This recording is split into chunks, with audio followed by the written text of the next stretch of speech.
महाराष्ट्र राज्य अल्पसंख्याक आयोग अध्यक्षपदाची तातडीने नियुक्ती करावी अशी मागणी काँग्रेस अल्पसंख्याक विभागाने केली आहे। या संदर्भात महाराष्ट्र प्रदेश काँग्रेस कमिटी अल्पसंख्याक विभागाच्या वतीनं जिल्हा प्रशासनाकडे मागण्यांचं निवेदन देण्यात आलं। महाराष्ट्र राज्य अल्पसंख्याक आयोगामार्फत राज्यातील अल्पसंख्याक समाजाच्या अन्याय अत्याचार विषयक प्रकरणांना न्याय देण्यात येतो। मात्र आयोगाचं अध्यक्षपदच रिक्त असल्यानं अल्पसंख्याक समाजानं न्याय कुणाकडे मागायचा असा प्रश्न उपस्थित झाला आहे। त्यासाठी महाराष्ट्र राज्य अल्पसंख्याक आयोग अध्यक्षपदाची नियुक्ती करावी अशी मागणी रशीद शेख यांनी केली।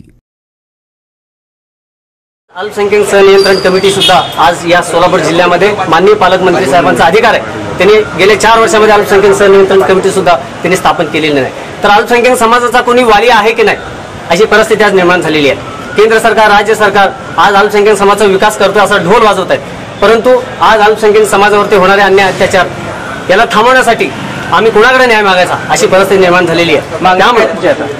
त्याच्यामुळे आम्ही राज्य सरकारकडे माननीय मुख्यमंत्री महोदय साहेबांकडे आम्ही विनंती करतो आहोत की महाराष्ट्र राज्याचा अल्पसंख्याक आयोगाचं जे अध्यक्षपद आहे जे आपण रिक्त ठेवलेला तो तातडीने तुम्ही नियुक्त करा। त्याचबरोबर सोलापूर जिल्हा अल्पसंख्याक सहनियंत्रण जी कमिटी आहे त्या सहनियंत्रण कमिटी आपण तातडीने गठीत करावी अशा पद्धतीने निवेदन आज सर्वपक्षीय निवेदन रिपब्लिक जनशक्तीचे आमचे अध्यक्ष बबलूभाई चंद्रकीता आहेत।